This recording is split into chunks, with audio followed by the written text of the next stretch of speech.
están unidos bajo un sistema federal, que es el sistema en sí que busca la uniformidad a nivel estándar hacia todos los estados que están dentro de esta misma confederación o bien estados asociados. Entonces, esa es la temática en sí, de lo que se trataba de ver Marshall, también Dark Waters. Entonces, nos deja pensando, claramente está ahí, nos van a ilucidar ideas propias dentro de lo que vamos a ver en la plática el viernes, por supuesto, porque ya es el qué hacer judicial, el qué hacer de toda la temática de juzgador, pero también nos van a plantear la perspectiva como alguien de defensa, como alguien de fiscalía, cómo se desenvuelve todo este panorama en sí. Además, que la doctora, que en este caso que nos va a llevar la plática, también sus estudios van más enfocados hacia una temática de analizar el contexto mismo de toda la idea actual de lo que está existiendo. En cuanto se recordarán lo que vimos al inicio de ChatGPT, pues otros sistemas también de inteligencia artificial y cómo se puede ir desenvolviendo toda esta temática misma, o son estudios preliminares. Es, si quieren verlo, hasta un tanto crear sobre lo que no existe o crear sobre nubes, pero a topar, va a llegar a ver, y es lo que va en su momento a explotar esta información propia. Entonces, eso es lo que había y eso es lo que hay. Tenemos también, ahí sí que corriendo, ¿verdad? Definitivamente ya el otro viernes ya estamos en examen parcial, entonces nosotros vamos a dar por clausuradas las sesiones el día miércoles 17, perdón, examen final, miércoles 17, para los compañeros que en sí tengan la extemporánea, pues la extemporánea se está llevando el día de el sábado se está llevando la extemporánea para el segundo parcial. Entonces ya con eso inmediatamente salen ellos, inmediatamente ya tenemos publicación de notas de segundo parcial y ya tenemos la completa masa para que ustedes vengan y solidifiquen toda la información que obviamente es necesaria para afrontar este examen final. ¿Sí? ¿Hay preguntas, dudas? Mientras vamos jalando más información de aquí. ¿Sí? No, licenciado, gracias. Muy amable. Todo claro, licenciado, gracias. Muy bien, muchas gracias, muchas gracias. Aquí, en ese sentido, cabal, aquí dice Ingrid Joana Guzmán, porque el doctor me pregunta, es exacto, utilizar el teflón. Sí, porque son definitivamente muy elementos muy tratados, químicamente alteradísimos. Entonces, lo mejor sería dejar de utilizar el teflón. Es algo caro, obviamente, utilizar lo que son toda la vajilla, sartenes y todo lo que tengamos de cobre. Obviamente eso es un gasto altamente fuerte, pero si existe la posibilidad que pueden tener su sartén de cobre, entonces pues excelente, eso está bien, porque hasta el peltre también tiene un tratamiento ciertamente químico, obviamente por toda esa densidad de altas temperaturas, pero es menos dañino que utilizar teflón como recomendación, pues, y por los estudios posteriores a lo que ha existido, ¿verdad? Entonces, si pueden adquirir su sartencito de cobre con el que pueden hacer los huevitos, pues excelente.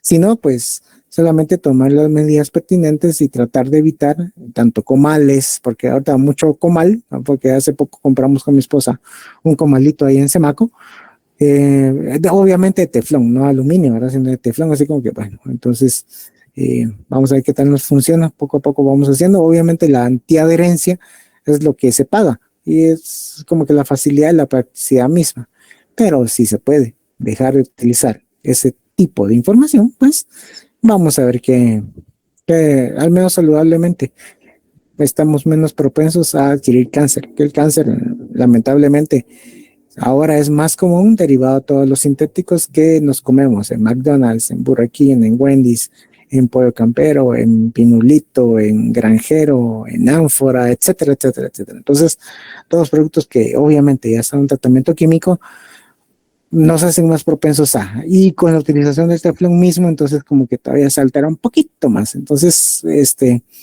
habría que ver, ¿verdad? Entonces, como digo, recomendación, no es obligación, pero si lo tienen, se podría venir a adquirir, aunque sea algo, de cobre. ¿Por qué? Porque el cobre hay otro material, sí, pero el cobre, según los chefs, es el mejor material para poder venir y preparar algún tipo de alimento, lo que es materiales de cobre. Entonces, porque eso, las temperaturas no es que se tienen que utilizar tan altas para lograr cocciones más rápidas, ¿verdad? Entonces, según ellos, pues, pero eso ya es tema de comida, eso es otro raro. Entonces, bueno, entonces aquí estamos a lo que estamos hoy. Comenzamos silogismos jurídicos. ¿Qué son silogismos jurídicos en sí? Y muchas gracias por su participación ante Dark Warriors. Qué bueno, qué bueno que les gustó la película. Nuevamente, si la pueden ver, pues excelente. Y hay otra película también que se llama, bueno, ayer la estaba viendo, que se llama 13 horas. Las 13 horas que sobre una proporción de unos soldados americanos que atacaron la embajada americana en Benghazi, o sea, en Irak, y que todo ello derivó a través de la guerra y las invasiones. Pero trata sobre elementos tácticos, elementos de guerra y cómo lo militar se supone o se sobrepone a lo diplomático.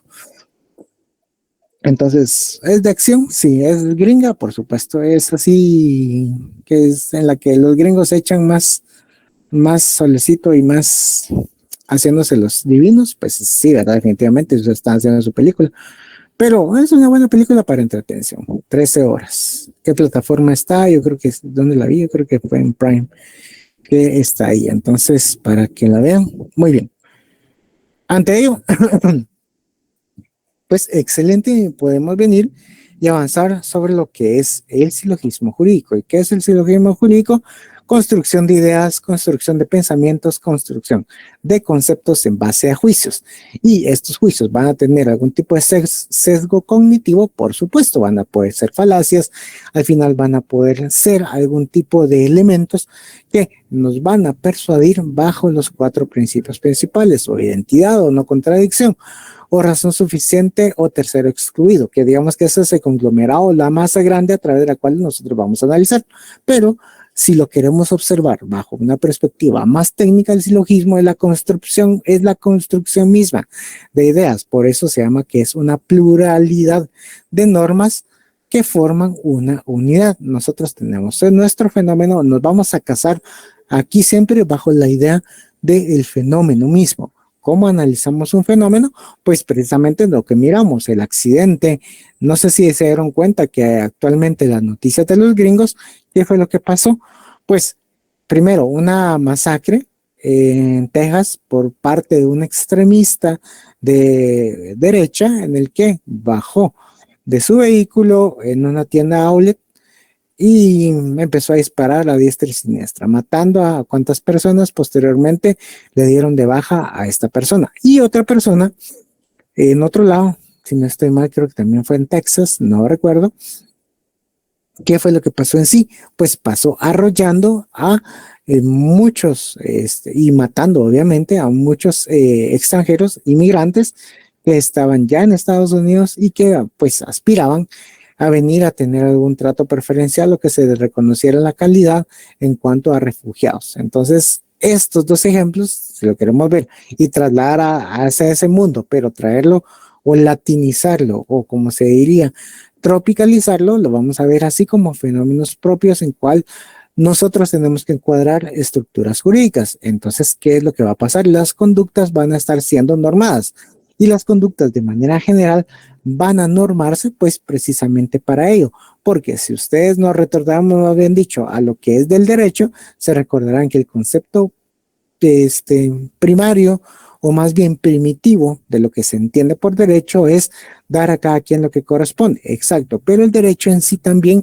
constituye esa masa de información a través de la que nosotros queremos indicar y decir, sí, mire, efectivamente, dar a cada quien lo que corresponde, pero a su vez también establecer un sistema de normas jurídicas en las cuales se va a estructurar una sociedad, y esta sociedad misma es la que va a encaminar su diseño hacia un sistema jurídico propio, digámoslo así, si nosotros queremos llevarlo desde la esfera justnaturalista o si la queremos llevar desde la esfera positivista, y así nos vamos a ir con el derivado de información.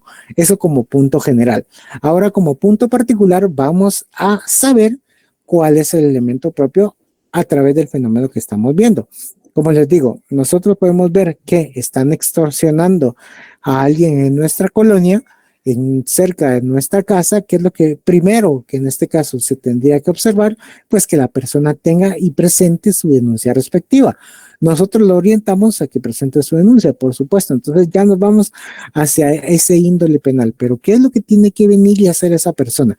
Si es una persona que tiene algún tipo de formación en cuanto a lo jurídico, va a estructurar ideas a través de las que va a enfatizar sobre la idea propia o entender lo que es la extorsión. Pero si es alguien que no tiene estudios jurídicos y más bien no es su expertise ni tampoco tiene la capacidad misma para desarrollar estas ideas, pues la persona va a brindar la información.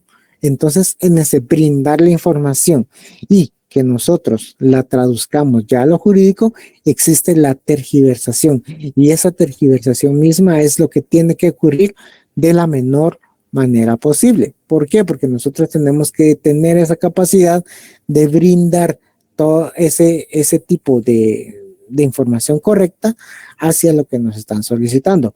Un ejemplo propio, ¿verdad? Que les están diciendo. Entonces, llega ante ustedes alguien y les dice, mire, me presentaron dos opciones y yo tengo este terrenito y este terrenito quisiera venir y pasárselo a un hijo. Eso es común, ¿verdad? Entonces me están diciendo que existen dos opciones, pero no entiendo esas dos opciones que pueden haber. Si puede existir por medio de la compraventa o por medio de la donación. ¿Cuál es la diferencia? Entonces ya ustedes tienen algún tipo de información de lo que busca la persona en sí tratar y cuál va a buscar. Entonces ustedes empiezan a estructurarse mentalmente. ¿Y cómo se van a estructurar mentalmente? Se recordarán en su momento que ustedes vieron lo que es la pirámide de Kelsen. Exacto. Entonces lo traemos a colación porque propiamente, o más bien nos va a servir dentro de este elemento propio. Porque vamos a encontrar desde la rama fundamental, bueno, vamos a entender que si la persona tiene voluntad, las dos personas están accediendo de una manera no forzada, entonces por lo tanto se entiende de que la Constitución los va a blindar, tanto la Constitución como los tratados de derechos humanos. O sea, lo estamos envolviendo bajo esa temática misma. Después nos vamos a ir al nivel legal. Muy bien.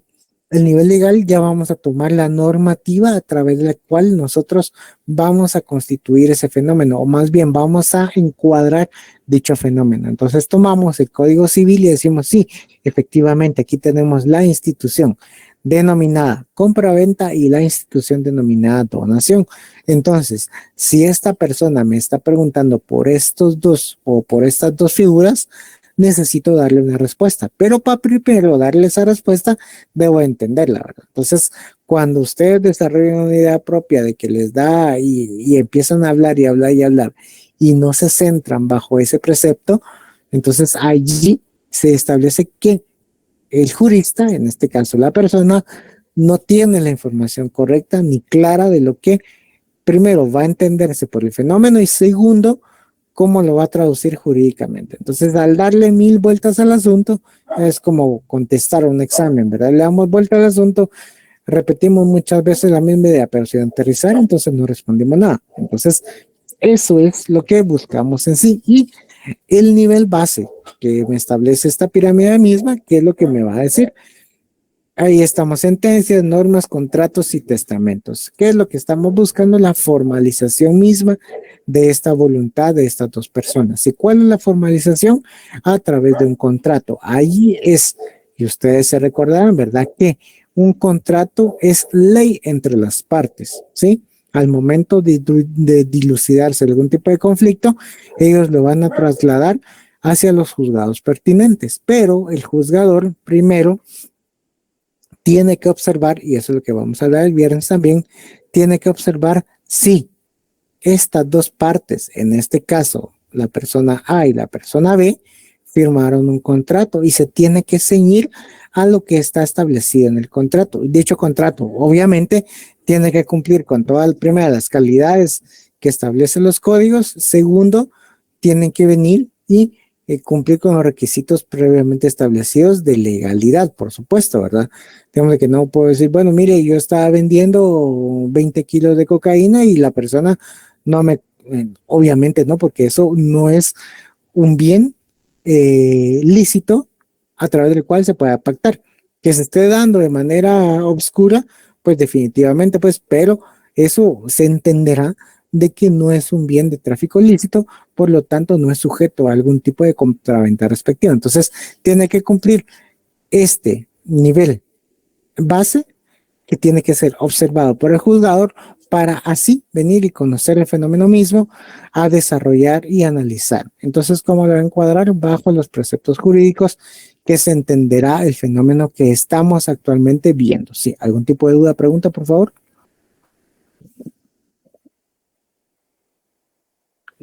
Ok, vamos bien, avancemos. Entonces, ahora quiero traer a colación lo que es o que se entiende por la diferencia entre validez, eficacia y legitimidad de la norma. ¿Esto tiene algún tipo de relación? Porque sí, definitivamente esto lo vamos a observar y lo vamos a ver dentro de los ámbitos superiores. Superiores me quiero entender a que vamos a ir adentrando más técnicamente en su carrera a utilizar esta terminología más concreta, la validez de la norma, la eficacia de la misma y la legitimidad. Bueno, en este caso, una norma es válida cuando pertenece a determinado sistema jurídico. En este caso, el convenio 169 de la OIT es válido porque está dentro de la normativa jurídica, dentro del sistema jurídico guatemalteco, ¿sí?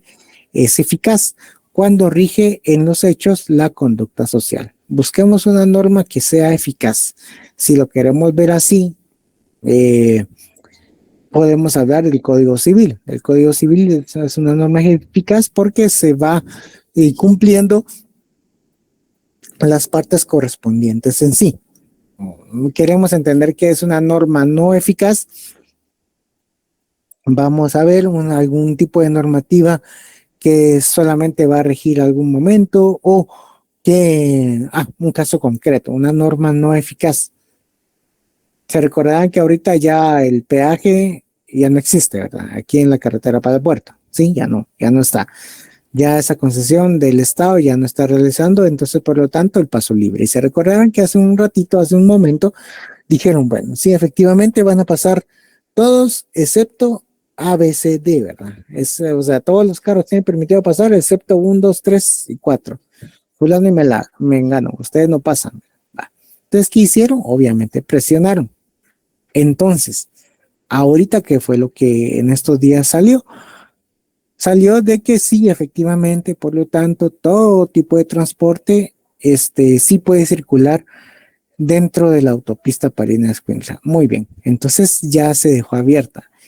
Esta norma restrictiva en la que decía no pasa ni A, ni B, ni C, pues es una norma no eficaz. ¿Por qué? Porque no cumplió. O sea, la conducta social literalmente se la pasaron por el arco del triunfo y no quisieron cumplir y acatar esta norma. Otra norma no eficaz, trayendo a colación esta relación y que puede ser un buen punto para pensarlo y para que vayan viendo ustedes su tema de tesis. ¿Cuál es?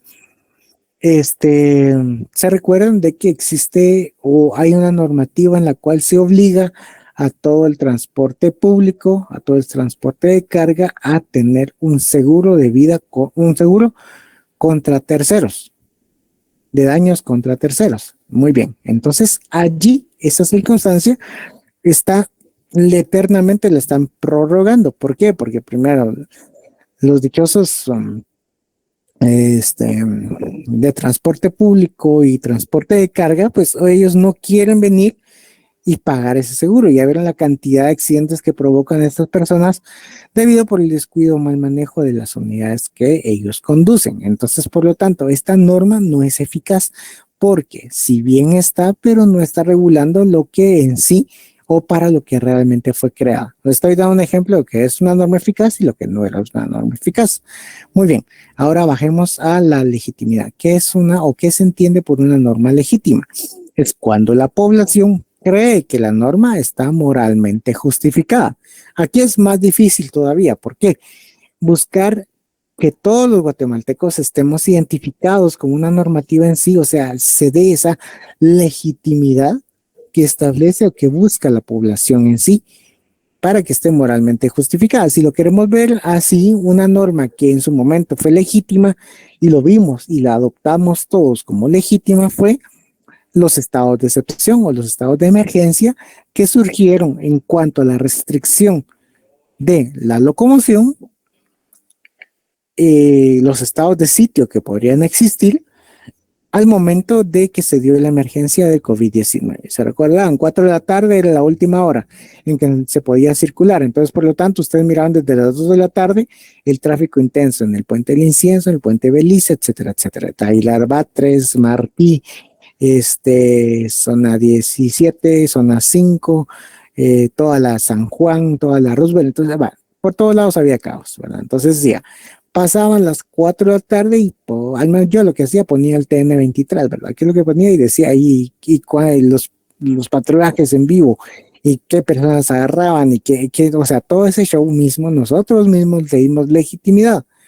¿Por qué? Porque nosotros en ese momento consideramos que era la mejor opción derivada de la emergencia que estábamos viendo. Entonces, por lo tanto, ese tipo de espacios o de momentos se puede establecer que se da la legitimidad de la normativa. Y ya que cae todo este punto, ¿por qué? Porque así es como ustedes van a ir estructurando dentro de los juicios a cual ustedes están viendo de la normativa jurídica que les está siendo consultada o les está siendo puesta a prueba en un fenómeno a analizar. ¿Sí? Muy bien, ahora continúo con lo siguiente, ¿verdad? No es lo mismo texto normativo que norma jurídica, ¿sí? Eso tenemos que entenderlo. El texto normativo a una norma jurídica. Y vamos a entender por qué. El texto normativo típico es un artículo, una ley o un reglamento. No es la norma, sino que la contiene. Repito nuevamente, texto normativo típico, un artículo, una ley o un reglamento no es la norma, sino que la contiene. Texto normativo. Voy a poner el ejemplo. El texto normativo, vamos a hablar del artículo 14A de la ley del impuesto al valor agregado. ¿Sí? Esa es el texto normativo. Un artículo de dicha normativa en sí. Ahora la norma es la ley del impuesto al valor agregado, que contiene este artículo que acabo de tomar, norma jurídica. La norma se integra de la composición entre supuesto de hecho y consecuencia legal. Más claro ejemplo, es voltear a ver el Código Penal, ¿sí? La norma se integra de la composición entre el supuesto de hecho, o sea, la actitud que está regulando, o que con la condicionante, si se realiza esto, usted va a tener esta sanción, va a tener esta consecuencia legal. Lo vamos a traducir al ámbito penal, ¿verdad? Puede haber varios supuestos de hecho y varias consecuencias legales en un mismo artículo e incluso en una misma norma, ¿sí? Eso es lo que vamos a ver. ¿Por qué? Es lo que se llama o lo que se denomina dentro de la teoría de las consecuencias múltiples, ¿sí? Porque no solamente establece esa relación en cuanto a lo que queremos ver y estructurar, le voy a decir como estructurar, como una sanción, sino también está definitivamente a lo que es el derivado de ello, o sea, no solamente la sanción. Aquí, en este caso, voy a tomar acopio de lo que establece el Código Penal. ¿Y qué nos dice el Código Penal?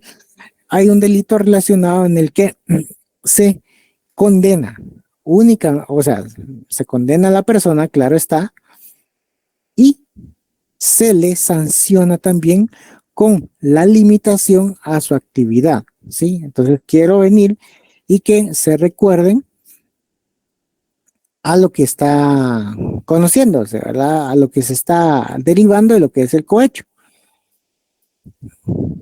¿Qué entienden por el código, en lo que se dice el Código Penal, que es el cohecho? Pues es el funcionario público, el que acepta plata, el que en sí acepta la dádiva de un tercero. Sí, ese es el cohecho en sí. Entonces, ¿cuál es la relación concreta? ¿Cuál es ese momento en el que se configura, pues al momento que va a recibir, aceptar, o también hay unos que solicitan tanto directa o indirectamente esta plata, ¿verdad? Sí, entonces yo me recuerdo una vez, ¿verdad? Y porque me lo comentó mi hermano, me dijo, mira, él tenía un auxiliar, él es ingeniero, entonces cuando estaba estudiando en la U, había un auxiliar de X cátedra, y que así que no sé qué, y venía y decía, ay, sí, que fíjese que no pude hacer el examen, ¿verdad? O no entregué la tarea, está bueno. ¿Y cuál es la excusa? ¿Cuál es la justificación? No, yo le mandé la excusa que no sé qué. Entonces, ¿qué es lo que hacía él? Abría su cartapacio o su carpeta y decía, ¿verdad? Mire, pero esa justificación no me llena el tanque. Entonces, ahí inmediatamente venía y decía, entonces definitivamente ahí está esa circunstancia a través de la cual se va a activar o se pone en movimiento el verbo rector lo que es el cohecho de la manera activa, ¿verdad? Cómo se va y teniendo esa relación concreta a lo que se busca venir y sancionar, pero esto, acá, ¿qué es lo que voy a ver? A las consecuencias múltiples. Entonces, ¿qué es lo que nos dice de manera concreta esa consecuencia múltiple? Definitivamente no solamente está la sanción que nos establece el Código Penal, definitivamente el que llevó a cabo ese, este hecho, ¿verdad? Que solamente es de la prisión de 4 a 10 años, eso lo vamos a ver en el 439 del Código Penal. Cohecho pasivo, una consecuencia múltiple, tal y como en relación al último punto de esta lámina, ¿sí? La sanción no solamente será de prisión de 4 a 10 años, si no mal recuerdo, también le clavan una multa. Si no estoy mal, yo creo que con la modificación subió de 50 a 500,000, de 50,000 a medio millón. Y la inhabilitación especial. En este caso, por el tiempo que, ¿cómo es que dice? Por el doble que dure la pena. Sí, 439, sí, es 439, 440 del Código Penal. Ahora en este momento no lo tengo así en sí presente. Entonces, esa es la secuencia en sí. Muy bien, 4 a 10 años de prisión, multa de 50,000 a 500,000 quetzales, más la inhabilitación por el doble del tiempo que estuvo condenado. Si esta persona estuvo en prisión, obviamente se le llevó todo el proceso y todo lo demás, si estuvo 4 años en prisión, pues tiene que pagar, le pusieron una sanción de 150,000 quetzales, paga la sanción de 150 más la inhabilitación de 8 años, como es el doble del tiempo que fue condenado, 8 años. Entonces, esta persona no podrá ejercer como funcionario público durante 8 años. Entonces, aquí se configura lo que establece este último punto, en el 439-40. Sí, 439-40 del Código Penal, lo que es el cohecho pasivo. Sí, cohecho pasivo. Sí, porque es el que recibe. Sí, el cohecho pasivo. Es el funcionario que está recibiendo en sí. Entonces, allí es donde se configura las consecuencias múltiples que van desarrollándose dentro del mismo artículo que nos está mencionando esta especificidad misma, ¿sí? ¿Vamos entendiendo? ¿Sí? Muy bien, ya en un momento va a tener la asistencia, por favor, ¿sí? Para venir y concretarla y tenerla ahí, sí. Muy bien, ahora vamos a ver qué es lo que es el silogismo jurídico. El silogismo jurídico es la suma. Es aquí el sistema matemático de decir 1 más 1 son 2. Muy bien, pero aquí le vamos a tomar otra idea propia. Aquí no vamos a sumar dígitos, sino vamos en sí a sumar elementos que son necesarios para conocer y tener a lo que queremos venir y entender y diseñar bajo una estructura con fenómenos, secuencias jurídicas, posibles hechos o sanción más bien establecida y llegar a una conclusión propiamente dicho. Entonces, así es como está indicando esta idea propia, ¿verdad? Sí, entonces aquí veo chat y me dice Nelson, la norma es ejemplo, la ley contra narcoactividad, ejemplo, se carga droga, el texto normativo sería el artículo que establece la conducta del delito en esta ley. Entiendo que el texto normativo no es eminentemente el artículo en sí, ¿sí? Sino el texto normativo, pues precisamente conglomerado, tal y como lo decíamos en la laminía anterior, ¿verdad? En lo que nos hacía la referencia anteriormente, el texto normativo. Si bien es un artículo que nos va diseñando, que nos va teniendo la especificidad misma, pero la norma jurídica va, en este caso, es la ley contra la narcoactividad. Entonces, bajo esa normativa que está el conglomerado, vamos a encontrar un artículo y dentro de ese artículo vamos a diseñar ese precepto que nos marca esa norma, ¿sí? La relación más concreta, como se había dicho y relacionado, es en cuanto a las consecuencias legales que pueda tener y el supuesto de hecho que está marcado en la idea propia de la normativa que estamos sujetas a analizar. Entonces allí es donde se configura esta idea entre las consecuencias múltiples dentro de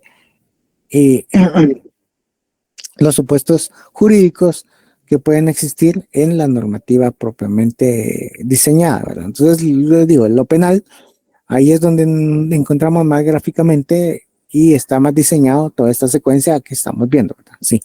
Ahora bien, silogismo jurídico, muy bien. La aplicación del derecho puede ser siempre considerada y explicada lógicamente a través de un silogismo. Es aquel tipo de argumento en el que sus premisas contienen información jurídica. Específicamente, una de sus premisas puede interpretarse como una norma y la otra como un hecho, al que es pertinente evaluarse con la norma. Sí, entonces, esa es la idea principal del silogismo, ¿verdad? Una de las premisas está conformada por premisas del silogismo. Premisa mayor, premisa menor y conclusión. Esa es la idea general de cómo se construye el silogismo en sí.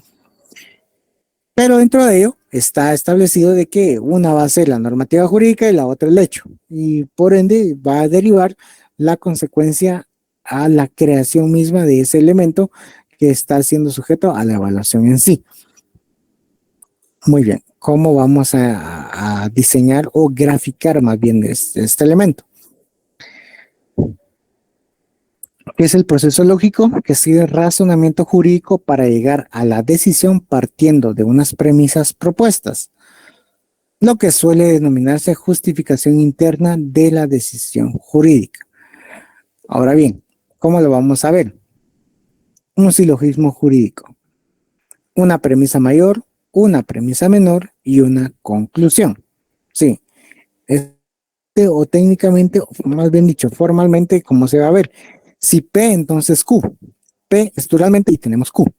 Entonces allí es donde se configura este elemento formal, pero que traducido lo vamos a ver como premisa mayor, premisa menor y la conclusión. ¿Y cómo vamos a entender esto, verdad? Un esquema formal de razonamiento deductivo, los silogismos son la subsunción y que la subsunción termina siendo igual como una justificación interna. Entonces, para traducir, o más bien para llevarlo al punto al cual lo quiero llevar, el silogismo es la justificación interna. ¿Y qué es esta justificación interna?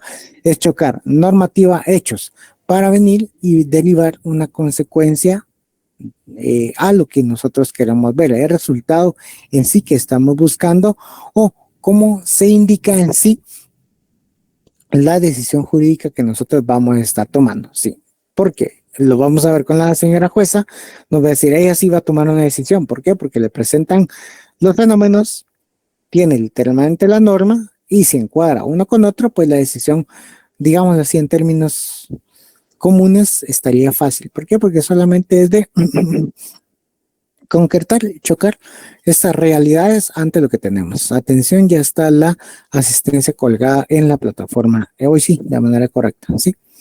Muy bien. Tipos de justificación judicial. El juez, ahorita me digo como juez, ¿verdad? El juez usualmente elige entre varias posibilidades normativas. O sea, vamos a verlo, como le digo, el ámbito penal aquí es el mejor ejemplo. El juez tiene a su vez el conocimiento de un hecho.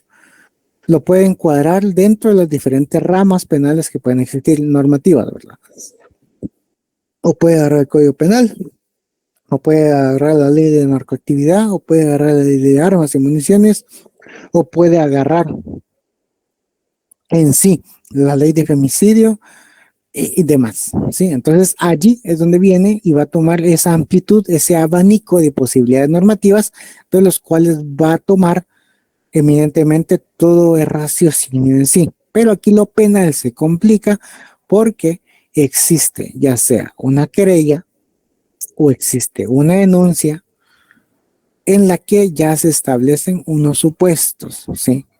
Esos supuestos que dicen, bueno, esta persona está siendo acusada de homicidio. Muy bien, compruébelo. Tiene que venir y llevar esa transformación propia de cómo se va desarrollando ese fenómeno del homicidio. Pero para ello tiene que venir y desarrollarse, o más bien establecerse, ese precepto propio. Si no, nada más si el juez, yo he deshecho el delito que ustedes me dijeron y yo creo que es este. No, no, tiene que llevar algún tipo de información, obviamente relevante y obviamente concreto para que se desemboque en este fenómeno que están viendo.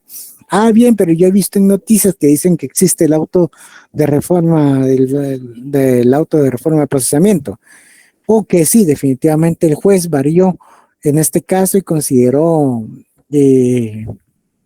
abrirle y hacerle la apertura a esta persona, en este caso iniciar el proceso por otro delito, sí, pero que efectivamente se comprueben los hechos. Ay, perdón. Se comprueben los hechos a través de los cuales se va a estudiar este fenómeno en sí. Entonces, desde la perspectiva, o más bien desde la óptica en sí, de juzgador. ¿Y qué tiene que ver el juzgador con nosotros? Pues definitivamente todo, porque nosotros tenemos que presentarle los hechos ante ellos y ellos tienen que decidir. En este caso, ustedes van a pasar a ser jueces de las voluntades de las dos personas que ustedes tienen enfrente. ¿Sí? Si son unas personas que desean contraer matrimonio, precisamente tienen que venir y cumplir con las legalidades propiamente dicho que establece el 98 del 101 del Código Civil. Entonces, allí es donde tienen que venir y revestirse las formalidades. Entonces, ustedes van a tomar el papel de jueces, ¿sí? Para venir y dilucidar esta circunstancia. Ahorita, actualmente, dentro del órgano judicial existe esta nueva forma de cómo venir y acceder de una manera más ágil a la justicia mediante los sistemas comunitarios. Entonces aquí existen ya los centros de mediación, entonces ya existen todo este sistema, este conglomerado de personas que están siendo conocidos en su comunidad, que escuchan los problemas y que en sí pueden venir y proponerles a las partes algún tipo de solución amigable y que resuelva el conflicto que está existiendo. Entonces, por lo tanto, ellos se están convirtiendo en jueces. Entonces, allí es donde viene y se puede dar esta circunstancia o esta etapa. Muy bien, ustedes les presentan o se les acerca a dos personas que les dicen, sí, mire, fíjese que me quiero divorciar. O una vez llegaron un par de personas y me dijeron, mire, me quiero venir y separar de y estaban los dos enfrente mío, ¿verdad? Porque esto no me parece, esto tampoco me parece, se dijeron así mutuamente. Entonces, bueno, antes de venir y realizar el acta de separación, pues venir y dije, mire, efectivamente, traten de venir y pensar de una manera, pero si están definitivamente cerrados en esas circunstancias de que existe la separación, pues me confirmaron la separación misma, entonces ya realicé el acta a través del cual vine y establecí los preceptos mismos de la separación. Entonces ustedes están en esa temática misma de como jueces de los casos que a ustedes les presenten, que ustedes lleguen a consultarles. Allí es donde ustedes tienen que venir y tomarse de ese abanico de normativas jurídicas que va a hacer acopio y que se va a fundamentar su pensamiento jurídico en sí. Por lo tanto, ustedes tienen que venir y justificar racionalmente su decisión. La justificación externa se hace sobre la corrección material de las premisas. Justificación externa se hace sobre la corrección material de las premisas. Ustedes reconducen a como estaba planteado. Ustedes conocen lo que buscan en sí las personas y lo reconducen. Dicen, no, así como me lo pidió, está incorrecto. Así como usted está viniendo y presentarme el matrimonio sin documentos, por lo tanto, eso es una manera incorrecta. Lo que tiene que hacer es presentarme estos documentos ABCD para que se lleve a cabo este matrimonio. Entonces, allí ustedes hacen una justificación externa. ¿Por qué? Porque no van a emitir criterio, en este caso, no van a hacer el acta de matrimonio hasta que les presenten los documentos pertinentes. Ustedes tampoco van a hacer una compraventa si ustedes tampoco tienen a la vista los documentos en cuanto al registro general de propiedad, que le va a decir si esta propiedad le pertenece a fulano y que Mengano lo quiero comprar. Sí, efectivamente. Entonces allí es donde vienen y se justifican externamente para reconducir las premisas, en este caso reconducir los hechos. Que ustedes también dijeron, sí, efectivamente, por lo tanto, por lo que ustedes venían era por una compra-venta aquí, pero según el relato que ustedes me están contando y lo que quieren, no es compra-venta, sino lo que quieren es una donación. Entonces ya la figura jurídica cambia, por lo tanto, todo el esquema ya pasa a ser otro y no el de donación que se había pensado. Entonces eso también es una justificación externa en cuanto a la corrección de las premisas, ¿sí? Entendiéndose que tenemos una premisa mayor y una premisa menor. Ahora, ¿qué es la justificación interna? Se hace sobre la corrección lógico-formal del raciocinio, o sea, del silogismo jurídico. Justificación interna, ¿qué es lo que vamos a analizar y qué es lo que vamos a ver? El pensamiento, o sea, la conclusión en sí.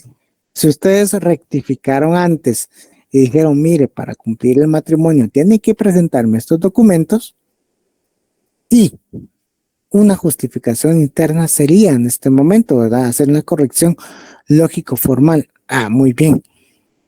Si lo quieren hacer de una manera inmediata, entonces lo que no será o lo que no puede llevarse a cabo es un matrimonio derivado de las formalidades, sino lo que quieren ustedes es una unión de hecho. Muy bien, entonces esa es una justificación interna, es una corrección lógico-formal del raciocinio. Ustedes modificaron esa voluntad misma que les presentaron los contrayentes para venir y establecer este precepto en sí. Ahora, si lo queremos ver dentro del punto de vista penal, ¿qué vamos a ver y qué vamos a entenderlo? Sí, efectivamente, todas las pruebas que están siendo presentadas, que me establecieron y que me diseñó el Ministerio Público y que me presentó también la defensa, pues a mi juez me hacen pensar que efectivamente no va a ser el delito de estafa, sino va a ser el delito de estafa mediante cheque, por darles un ejemplo, ¿verdad? Sí. En este caso, ¿por qué? Porque en sí existe un documento a través del que da un título de crédito que se denomina cheque, por lo tanto vino al momento de hacer el cambio del dicho documento en el banco que le dijeron, pues el mismo no. Primero, no era del banco en sí, y segundo, no podían hacer esa modificación o hacer esa contraprestación de plata, o sea, pagar ese elemento que nosotros estamos viendo, si lo queremos ver como una oficina administrativa. En una oficina administrativa, una justificación interna, así sí, muy bien. ¿Qué es lo que me está haciendo? Si lo queremos ver, vamos a RENAP. Sí, mire, lo que quiero es venir y modificar modificar mi nivel académico. Muy bien. Y entonces uno hace todo el trámite y todo lo demás. Va, entonces, y al final digo yo, bueno, entonces ahora necesito que me den el DPI nuevo. Pero usted solamente vino a modificar algún dato correspondiente a su base de datos, valga redundancia, dentro del sistema de RENAP. Sí, pero lo que necesito es un DPI. Entonces lo que usted busca es una reposición o una renovación del DPI. Entonces ahí, como les digo, un ejemplo administrativo. Ahí están definitivamente cambiando a lo que se buscaba en cuanto a la tecnicidad misma de lo que están solicitando Una, en este caso, ustedes ante RENAP. Aquí tengo una pregunta de Jamie, dice, la justificación interna sería cuando nos presentan los requisitos y empezamos a redactar el matrimonio con base a ellos. Pues va más allá, le cuento Jamie. ¿Por qué? Porque es ese elemento. La justificación interna es la corrección lógico-formal. Recordemos de que nosotros llegan unas personas y nos dicen, sí, efectivamente, mire, quiero venir y quiero venir y casarme con ella, así como comúnmente lo dicen, quiero estar viviendo con ella. Va, pero entonces tienen que adoptar un régimen económico, tienen que venir y presentar su constancia de soltería, tienen que venir no, entonces ellos dicen, no, lo que yo quiero es vivir con ella, venir y que exista un documento en que diga, entonces no quiere matrimonio, no. Entonces ustedes mentalmente ya lo saben, entonces dicen, bueno, efectivamente, entonces ustedes lo que quieren es vivir con esa persona, pero sin que sea matrimonio, sí. Y quiere venir y no quiere constituir algo, sino formalizar algo. Sí. Entonces lo que usted quiere es una unión de hecho, no lo que está buscando es un matrimonio. Obviamente la persona que le está consultando le va a decir, no sé qué es eso, entonces ustedes van a tener que explicarle que es una unión de hecho. Entonces, al momento que esa corrección misma dentro de lo que se inició a lo que va a concluir, eso es la justificación interna. Allí es donde cae ese elemento propio a lo que busca en sí ese desarrollo, a cómo se debe entender esa modificación propia. Por eso hacía esta referencia misma a lo que estamos se entendía en el ámbito penal. Esa rectificación que se permite hacer dentro de todo el sistema y el ámbito de juicios que se lleva a cabo en sí.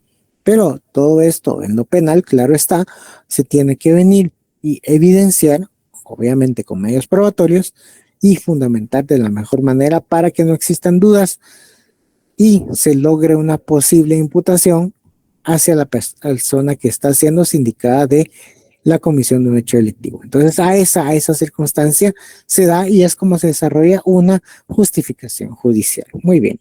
Una teoría estándar del silogismo jurídico es el resultado de la subsunción de un hecho dentro de la estructura de una norma jurídica que acarrea una sanción legal determinada. Muy bien, ¿qué es lo que nos dice la estructura? Es el supuesto S acarrea la consecuencia C.